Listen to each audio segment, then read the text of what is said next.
pindahan gak jelas di mana ditaruh. Saya beli lagi ke tempat Buya Zulasfi. Ya, cuma saya nggak bilang untuk apa. Ya, kan beliau punya toko kitab nih. Antum kalau beli kitab ke beliau aja ya. Dia punya toko, ngerti apa yang dijual. Kan ada juga orang yang jual nggak ngerti apa yang dijual. Alhamdulillah kita juga baru dikirim sama Habib Hussein Alaidrus ya. Alhamdulillah syukran lakum ya. Itu juga beliau ngerti apa yang dibaca. Apa yang dijual tuh ngerti. Bener, tapi beliau kan nggak bilang ini di bagian mana kitabnya. Di bagian halaman berapa. Coba bilang cari di kitab Gunya, pasti ada. Saya tahu, beliau kan nggak nyantri. Ngerti dari mana kitab Gunya, ya nggak? Orang Betawi kan dari dulu belajarnya di langgar. Di majelis, kayak guru kita Saifuddin Amsir almarhum, itu belajar kepada Abuya Syafi'i Azami, itu di langgar, di majelis. Sekarang juga ada Buya Munyamin, macam-macam. Nah, mereka ngajar di majelis. Hasilnya sama seperti orang pesantren. Beda ini aja, beda karakter aja, egaliter atau apa gitu. Kalau orang Jawa kan adabnya pakai ta'limul muta'alim, kalau orang Betawi nanti beda lagi. Itu aja perbedaannya, tapi kualitas ilmunya hampir sama. Hampir sama. Di sana saya bolak-balik ya, buka kitab itu Gunya. Kitabnya setebal ini, persis setebal ini. Tebal gak nih? Antum mau mulai dari mana? Persis warnanya hijau makrim ya. Tapi jangan-jangan saya salah karena buta warna.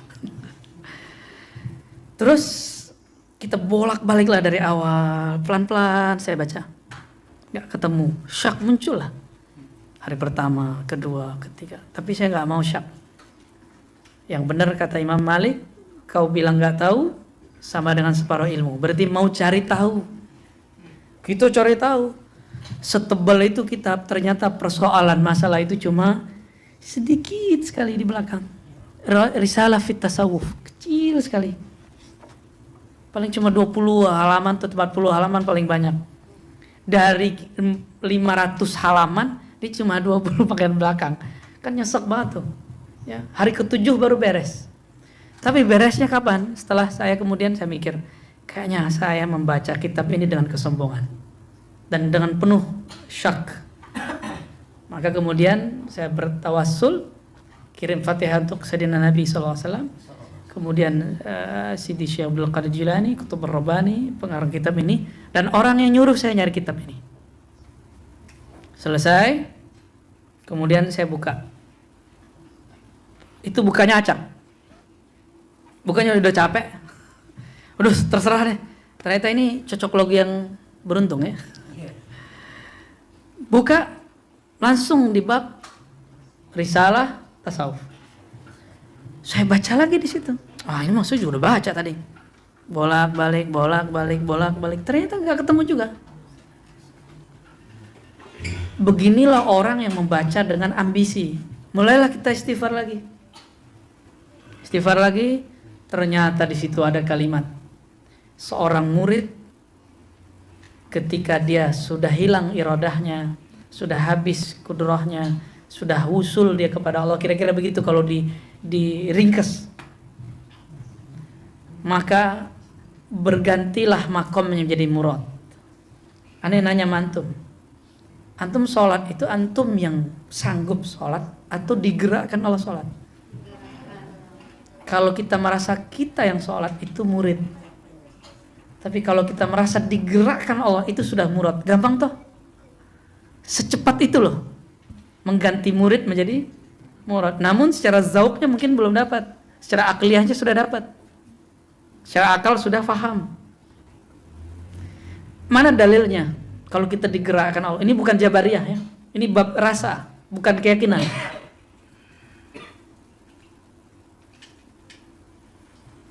Ketika Imam Muazzin membaca hayya 'alas shalah, kita jawabnya apa? Mari sholat. Jawabannya, aku tidak berdaya kecuali dengan daya Allah. Aku tidak punya kekuatan kecuali dengan kekuatan Allah. Itu maknanya la haula wala quwwata illa billahil aliyyil azim. Maka orang yang menyadari itu, dia sedang masuk ke fase namanya murad. Kalau orang ini muradnya sudah utuh, sudah lahir batin, atau minimal dia tasdik, Allah akan berikan dia nama bi asma la ya'lamuha illallah. Allah beri dia alqab bi alqab la ya'lamuha illallah. Allah beri dia gelar yang hanya Allah yang tahu. La ya'lamuha illallah ini maknanya dua. Pertama, maknanya yang hanya tahu Allah, karena ini bab gaib.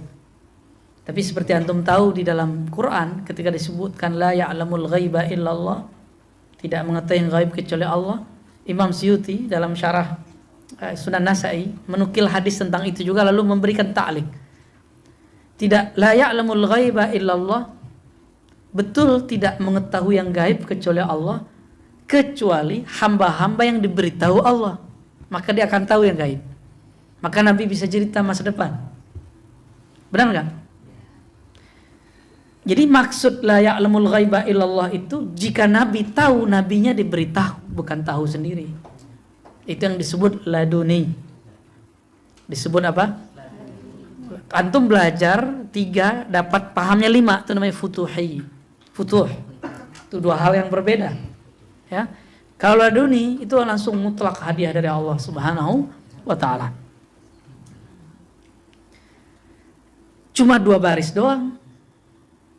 Artinya makrifat yang baru disebutkan di situ baru 2 baris itu aja. Ya, sampai ke bawah itu mensyarah sedikit. Gimana kira-kira? Cuma 2 baris. Saya nyarinya seminggu. Akhirnya 2 baris itu saya foto, saya kirim kepada Maulana Abati. Maulana, bener ada di sini. Maafin saya pernah syak, kira-kira begitu dalam hati. Ya, bener ini. Berarti hijab saya hijab kitab. Berarti ada toh dalam kitab. Nah, kalau kemudian ada orang yang belajar tasawuf udah lama nggak ketemu, bukan berarti nggak ada. Toh saya juga lama ngaji tasawuf. Saya sudah dengerin syarah hikam guru saya Abuya Nu'man Bashir dari umur 10 tahun. Saya hadir di majelis hikam beliau. Jadi kalau ngaji hikam dari umur 10 tahun. Maka ana mundu sigari kuntu syaziliyatnya. Dari kecil saya sudah syazili dengerin hikam. Ya. Dari kecil sudah syazili. Kemudian karena tarekat syaziliyah tidak rame di sana, yang rame itu Naqsyabandiyah, Khalidiyah, Samaniyah, Khalwatiyah, Qadiriyah dan Syatariyah, maka saya ngambil 3 tarekat itu aja. Baru sampai ketemu masyayikh dari Arab, masyayikh dari Jawa, masyayikh dari pulau-pulau ini, baru kemudian saya mengambil sanad tarekat syaziliyah dari mereka. Maksudnya apa? Bahwa di dalam kitab ada persoalan nama. Gitu. Dan di situ namanya bukan satu. Bi asma, dengan nama-nama. Ini makna kedua dari teks la ya'lamuha illallah. Yang pertama, tidak mengetahui kecuali hanya Allah. Yang kedua maknanya la ya'lamuha illallah. Orang Arab itu biasanya kalau uslub begini, ini bisa diterjemahkan saking banyaknya. Hanya Allah yang tahu berapa banyaknya. Karena depannya pakai jamak asma, nama-nama yang hanya Allah yang tahu berapa banyak nama itu. Begitu. Maka saya dikabarin Datuk nih, Terang Kayo, Bang Edo, gurunya, mursyidnya Syekh Hisham Kabani, hafizahullah, mursyid Naqsyabandi, yang sangat kita ta'zimi juga, guru beliau Syekh Nazim, ya. Itu mengabarkan bahwa satu orang itu bisa punya lebih dari 1 nama, benar nggak? Berapa nama kata beliau? Bisa 7, tuh kabar dari antum ya. Ane belum dengar si videonya. Cuma kita ngelihat musajjalah video beliau bertemu di alam mimpi dengan satu ruh suci dan memberi nama beliau dengan nama Samir Zainal Abidin atau apa gitu. Lalu beliau sampaikan kepada Syekh Nazim. Waktu itu Syekh Nazim sudah sangat sepuh ya. Dan Syekh Nazim mengatakan, nah ini kalam hampir semua mursyid mengatakan ini di akhir hayatnya atau ketika dia sampai kepada makom yang pas. Apa kata beliau? Thariqat saya bukan Naqsyabandi, bukan Haqqani, thariqat saya Muhammadi. Apa maksud thariqat Muhammadi? Thariqat Muhammadi itu rohaninya connect langsung dengan Rasulullah sallallahu alaihi wasallam. Jangan sampai terhijab dengan kata-kata nama-nama tadi, Naqsyabandi, Haqqani, Khalidi. Kayak gitu jangan sampai jadi hijab. Ini beliau sendiri yang ngomong. Jadi istilah Muhammadi bukan saya ngomong. Ya, di kitab ini juga ada bahwa ada mursyid-mursyid Imam Sya'rani yang makomnya makom Muhammadi, dia waris Muhammadi. Beliau menyebutkan Ibrahim Al-Khawas itu makomnya Al-Muhammadi. Contohnya. Baik. Jadi kalau ada orang bilang itu nggak ada, ya kita nggak usah marah juga. Emang dia nggak ketemu bagaimana? Ya toh? Kita yang tahu nggak usah marah-marah. Kita yang tahu bahwa ada loh persoalan itu.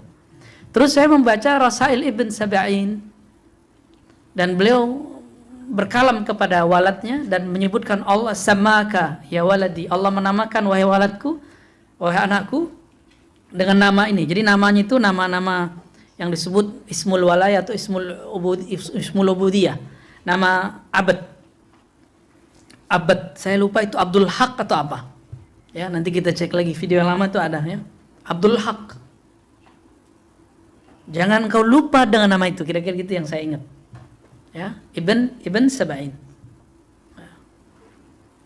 Dan Imam Ibn Arabi menyebutkan bahwa setiap hamba itu ada koneksi dengan Allah dengan nama-nama Asmaul Husna. Maka kadang-kadang dia menama Abdul Karim. Kadang-kadang dia Abdul Rahman, Abdul Rahim. Itu cara ittisal billah, cara usul kepada Allah Subhanahu wa taala. Jadi nama kita banyak, maka kita ini bisa sebenarnya punya nama banyak sekali. Antum lagi sakit atau lagi susah, doanya memanggil Allah pakai apa? Ya Ghani gitu ya. Maka antum menjadi Abdul Ghani. Disakiti orang, antum disakiti orang nih, balas nyakiti nggak? Malah berbuat baik. Itu namanya Karim, Abdul Karim. Bisa nggak Abdul Karim? Ya. Jadi kalau ada orang tidak dapat ini, wajar. Saya aja dapatnya lama dan nggak tanggung-tanggung. Alhamdulillah saya memegang beberapa ijazah thariqah dan saya nggak menemukan bertahun-tahun. Wajar dia nggak dapat karena dia belajar thariqah, kita nggak tahu sama siapa. Mungkin tabarukan doang atau baca sendiri, tidak mulazamah syekh. Kita kan nggak tahu siapa aja, kan saya nggak ngerti siapa aja. Kan saya nggak main Facebook, kan itu antum share-nya di Facebook ya. Ya. Di YouTube. Nah, di YouTube sesekali, tapi saya nggak ketemu tuh. Ada emang. Ya. Itu urusan mereka lah ya. Jadi teman-teman, bagi yang tidak tahu lalu ingkar, benarlah kata Imam Ghazali. Orang yang tidak mengerti, maka banyak ingkarnya. Jangan antum bilang orang jahil, itu kasar sekali ya. Bahasanya di situ apa? Orang yang tidak mengerti. Imam Ghazali nulis dalam rasailnya itu kalimat seperti itu. Jadi ciri-ciri orang ingkar, apalagi kemudian seorang ulama pantas nggak dia menyampaikan sesuatu yang belum pasti. Ya, dalam ilmu hadis itu ada ruwiyah. Dalam ilmu fikih qila. Kalau diterjemah apa Sidi Musa? Ruwiyah itu apa? Katanya gitu ya. Diriwayatkan katanya. Dulu Syekhna Ali Mustafa Yaqub menerjemahkan ruwiyah itu katanya. Katanya qila, ruwiyah itu bisa diartikan katanya juga. Seorang alim sepantasnya tidak mengindahkan kalam-kalam sebegini sampai dia tabayyan. Udah kita kasih nih kitabnya, dia nggak sepakat, nggak ada masalah. Kita kan nggak ada hak memaksakan orang untuk mempercayai apa yang kita percayai. Dan saya akan sampaikan teman-teman, antum punya hak untuk tidak percaya dengan kajian Ma'rifatur Ruh. Gak ada paksaan. Antum gak percaya dengan isim ruh, gak ada masalah. Kita paksa gak? Gak ada. Berkaitan dengan pertanyaan, apakah benar? Gimana sih pertanyaan tadi? Nama ruh itu bayar. Kalau banyak bayaran gimana? Banyak bayaran. Oh, namanya panjang. Antum semua udah punya nama ruh? Sudah namanya ruh, dokter? Sudah? Kapan Anda minta duit? Nggak ada. Nggak pernah. Wallahi. Wallahi. Antum sumpah? Nggak pernah? Oke. Nih clear. Tidak ada satupun di sini yang dimintai tarif nama ruh. Maka sebaiknya orang alim, apalagi pemegang sanad katanya begitu, ya. Sebaiknya tabayunnya yang sahih. Saya baru dapat info lagi barusan waktu di mobil. Emang pernah ini ya, diminta tabayun diundang, terus Ar-Razi tidak datang ketika diminta tabayun. Begitu Buya Asfi, begitu. Paling yang ditelepon antum, emang ada undangan untuk aneh? Ada nggak undangan buat aneh? Mereka mau tabayun. Ribat silakan. Kalau khusus tuh mereka saya buka pintu ribat. Ayo, hari Selasa. Jangan kalian yang atur time aneh. Ya, kosongnya hari Selasa aja. Silakan datang hari Selasa. Mau nanya tentang apa aja? Kalau antum kan nggak mungkin nanya lah ya, mungkin konfirmasi. Ya, orang alim kan nggak mungkin nanya sama aneh kan. Ya konfirmasi, ayo kita jawab. Saya jawab yang saya tahu tentunya, yang nggak saya tahu ya saya nggak mungkin jawab dong. Ya. Ada yang ini atau jangan-jangan antum malah dimintain oleh orang lain yang bukan bagian dari majelis. Hah? Ada yang dimintain nggak? Oleh orang bukan majelis. Dokter pernah diminta oleh orang di luar majelis? Kali. Siapa? Ada yang diminta? Tapi di atas namakan majelis. Guru saya Al-Badr. Siapa tahu? Saya kasih tahu kepada antum, ribat ini sudah ada sebelum Al-Badr ada. Ya. Majelis ini sudah dikhidmatkan untuk ilmu akidah dan ilmu tasawuf. Dan kami merasa sangat senang. Ini kajian kitab semua, antum kan baca kitab lah yang muazzam 70% kan. Dan kita merasa di-upgrade dengan ketemu Maulana Abati. Ujian saya berat. Ujian saya adalah ketemu orang yang tidak pernah menzohirkan kesolehan di depan saya. Tapi kalau ngomong tentang Allah, itu merinding terus saya kalau beliau ngomong tentang Allah.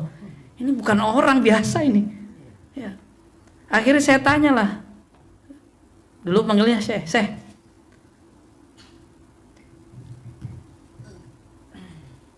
Sebenarnya Malamatiyah versi antum itu apa? Kalau Malamatiyah di kitab kan, di kitab Awarif, ini kan ada kitab Awarif, ini mana kitabnya? Di sini ada bab Malamatiyah, benar? Ada satu fasal tentang Malamatiyah. Ini kalau kurang yakin nih kita buka lagi di kitabnya ya. Gimana? Datuk Dodo? Buka semua Bu ya. Buka semua. Tolong dibukain Sidi Musa. Malamatiyah. Jadi di kitab di kitab Awariful Ma'arif penulisnya Abu Hafiz As-Surawardi, beliau murid langsung dari Sidi Syekh Abdul Qadir Jilani Qutb Rabbani. Murid langsung. Tapi beliau mengembangkan thariqah yang berkhalwat yang kemudian dikenal dengan Suhrawardiyah. Padahal itu bagian dari thariqah Qadiriyah juga, dan beliau juga memadukan dengan pamannya. Pamannya ini juga murid dari Syekh Abdul Qadir Jilani, namanya Abu Najib As-Suhrawardi, dan semua mereka adalah Ahlus Sunnah wal Jamaah. Suhrawardi itu Asy'ari dan dia bermazhab Syafi'i muhaddits. Syekh Abdul Qadir Jilani dia Hanbali Syafi'i, dua mazhab. Ya. Dan biasanya Hanbali itu enggak Asy'ari ya. Dia jalur lain. Baik. Di sini ada. Kalau yang kita sering sebutkan Malamatiyah itu ma la yudminu syarran wala yuzhiru khairan. Kita cek emang ada enggak kitabnya. Qala ba'duhum al-malamati huwa alladhi la yuzhir khairan wala yudmir syarran. Mirip ya? Sama kan? Emang orang UI ngerti ya? Ya maaf ya, ini bahasanya bukan bahasa Inggris. Ya. Al-malamati, orang malamatiyah itu orang loh, orang. Bukan thariqah, orang. Allazi la yuzhiru khairan, yang tidak menzahirkan kesolehan, kebaikan, ketaatan. wala yudmiru syarran, tapi tidak pernah mendomirkan, menyimpan, memasukkan dalam hatinya syarran, keburukan-keburukan. Ini kan umum sekali nih, ya. Umum banget kan? Sangat-sangat umum. Halaman 48 bab ke-8 kitab Awariful Ma'arif. Ini kalau cetakan Darul Kutub, cetakan yang lain beda lagi. Silakan cari babnya, Al-Bab Ats-Tsamin fi Dzikril Malamati wa Syarhu atau wa Syarhi Hali. Apa kata beliau tadi? Malla yuzhiru khairan wa la yudmiru syarran. Nah, ini versi beliau. Saya mau tanya, yang tidak menzahirkan kesolehan, tidak menunjukkan ketaatan atau kebaikan khairan, tapi tidak menyimpan juga keburukan. Kalau mengikuti hadis Nabi, hadis Imam Bukhari, Nabi bersyair dengan syair labid. Apa kata labid? Ala ma khalallahu batil. Ala ma khalallahu batila atau batil ya? Batila. Itu bukan ngetes loh ya. Ya, kan khala ya. Ketahuilah selain Allah pasti batil. Batil itu sama dengan syar. Inilah cara mentarif malamati secara sahih. Beliau sudah kasih clue-nya di sini. Ini tarif definisi pada zaman ini. Kita boleh mendefinisikan ulang. Karena tugas para ilmuwan itu mendefinisikan apa yang dulu mungkin baru itu definisinya, sekarang kita tambahkan versi zaman ini. Bukan berarti definisi dulu nggak sempurna, tapi definisi tahun-tahun dulu itu mungkin tidak dapat dipahami oleh orang sekarang. Maka kita perlu meredefinisikan ulang, mentarif kembali. Segala sesuatu yang selain Allah itu adalah batil. Batil itu buruk bukan? Maka al-malamati, yang tidak pernah menyimpan dalam hatinya kecuali nama, sifat, fi'il dan ma'rifat Allah Subhanahu wa taala. Semuanya. Ma'rifat asma, ma'rifat af'al, ma'rifat sifat, ma'rifat zat. Hanya itu yang ada di kalbunya. Ma'rifatun Nabi sallallahu alaihi wasallam. Jadi antum colek dia, yang keluar kalam itu. Ini yang lucu, habis kita undang beliau makan kebuli di rumah saya. Itu beliau ngelihat ada orang jual lukisan ini, Nyi Roro Kidul ya, dibeli, ditaruh di kafe. Beliau lagi habis buka kafe kan, Torikon Cafe. Ditaruhlah di tempat kasirnya. Saya tanya, Syekh Maulana, kok ditaruh di depan? Gak khawatir? Ya biarin orang. Apakah dia datang ke sini dengan sirnya yang ada Allah, atau dengan noda-noda di kolbunya suuzan? Jadi suatu kali Imam Sya'rani itu memandang orang berdua jalan cowok cewek. Di hatinya bilang, orang berzina nih, gitu. Selingkuh nih. Ditegur sama gurunya. Yang zina itu otakmu. Siapa tahu dia sudah nikah, tapi siri misalnya gitu, atau kamu nggak tahu. Kenapa suuzon kepada orang? Nah ini kalamnya.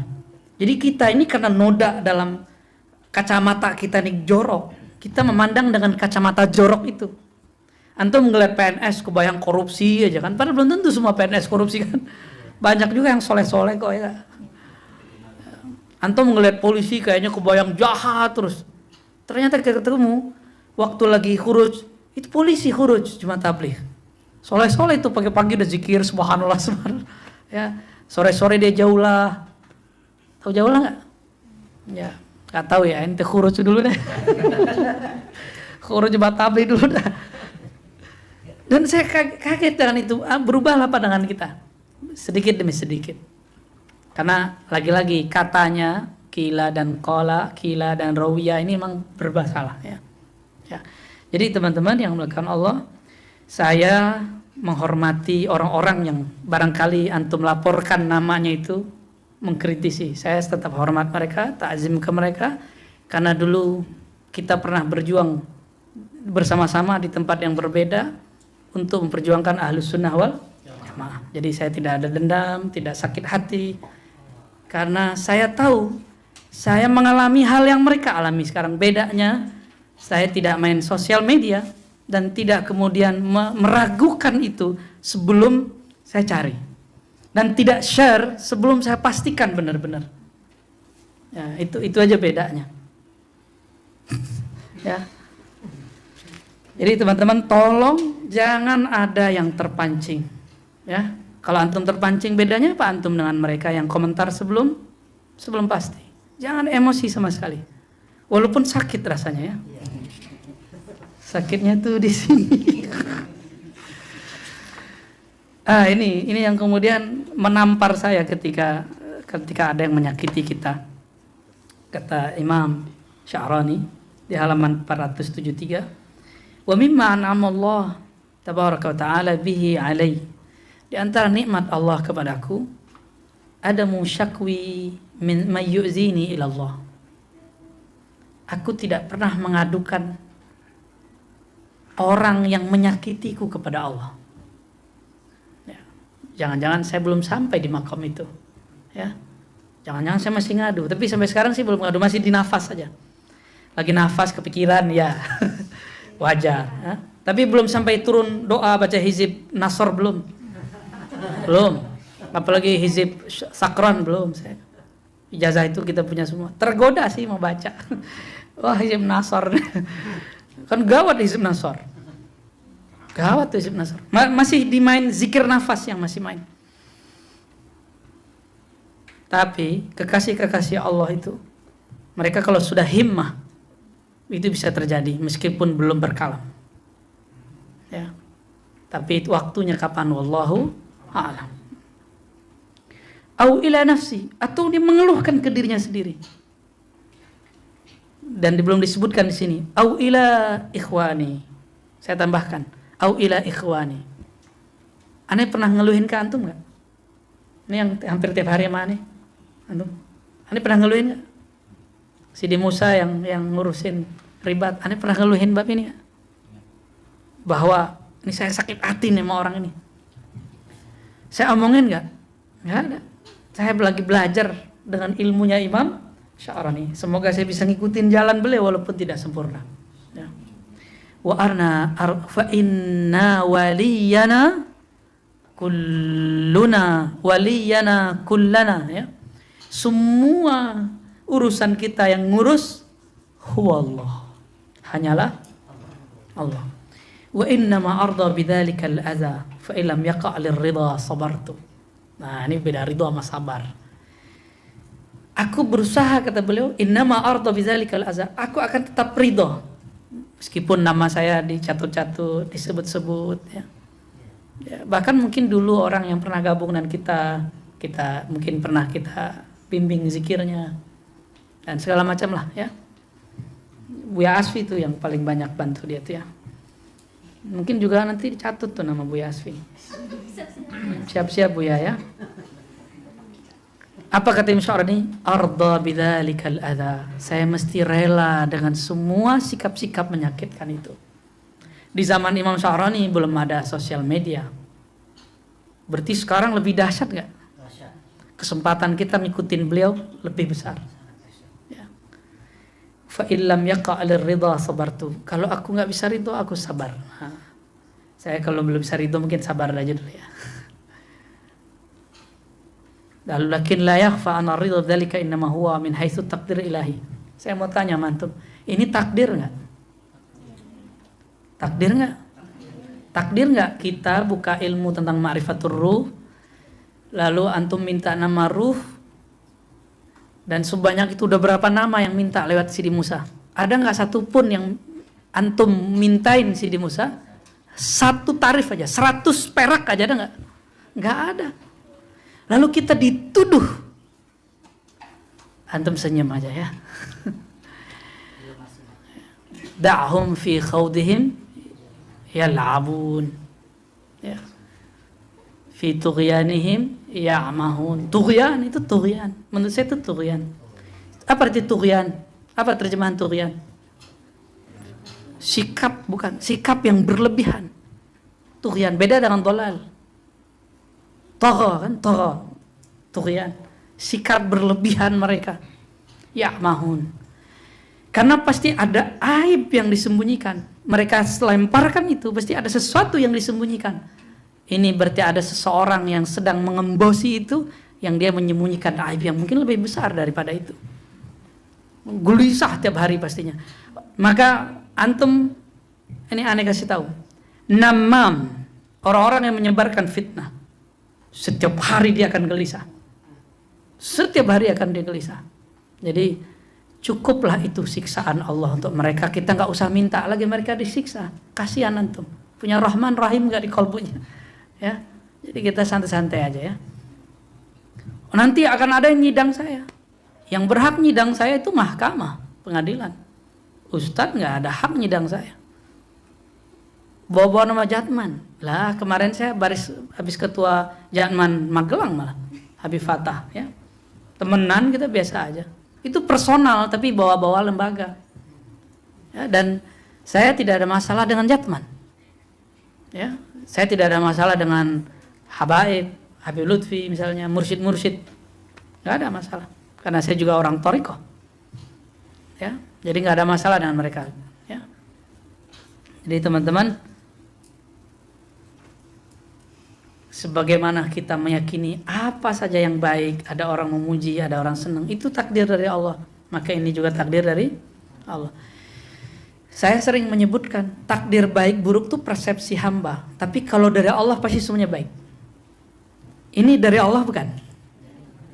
Pasti ada kebaikannya. Hah? Apakah saringan? Seperti yang tertulis dalam awal Hizb Bahar yang kita baca. وَإِذِ ابْتُلِيَ الْمُؤْمِنُونَ وَزُلْزِلُوا زِلْزَالًا شَدِيدًا وَيَقُولُ الْمُنَافِقُونَ وَالَّذِينَ فِي قُلُوبِهِمْ مَرَضٌ مَا وَعَدَنَا اللَّهُ وَرَسُولُهُ إِلَّا غُرُورًا. Ini ayat adalah inti sir daripada muqaddimah Hizb Bahar. وَإِذِ ابْتُلِيَ الْمُؤْمِنُونَ. Dan ingatlah ketika orang beriman, pakai alif lam, berarti imannya sudah oke. Sudah masuk ke kolbunya. Ya, udah kamaliyah, tasdiknya sudah oke, udah pas, gak bisa digoyang-goyang. Dan ingatlah ketika orang-orang beriman, ubtulia kata guru saya dulu yang dari Suriah, fi'il madhi itu yadullu ala thubut, menunjukkan akan selalu begitu. Dan ingatlah ketika orang-orang beriman akan selalu berlalu, sedang dan terus, itu namanya subut. Ubtulia, diuji. Apa yang diuji? Nafsiyah. Karena ruh tidak bisa diuji lagi. Ruh sudah min amrillah. Gak ada lagi, hanya Allah langsung. Yang diuji itu nafsiyah kita. Kolbiyah kita diuji. Jadi nafsiyah yang menguasai kolb itu yang diuji. Tapi kolbu yang sudah disinari oleh ruh itu tidak akan diuji lagi. Udah plong dia, rodiyah, mardiyah sampai ke atas. Wazulzilu, ini yang paling berat. Apa arti zulzilu? Digoncang-goncang. Kemarin istri saya ngirim, lagi ngayak beras ya deh. Terus sudah bilang, ini ayakan Nabi. Ya, dikirim lagi ke aneh kan. Lah ini ayatnya, wazulzilu, mereka digoyang, diayak terus. Sampai orang-orang yang munafik dan berpenyakit kalbunya. Ini masalahnya. Mengatakan ma wa'adanallahu wa rasuluhu illa ghurura. Janji Allah, janji Rasul. Allah Rasul kan antum enggak ketemu. Kan enggak ketemu Rasul kan? Berarti lewat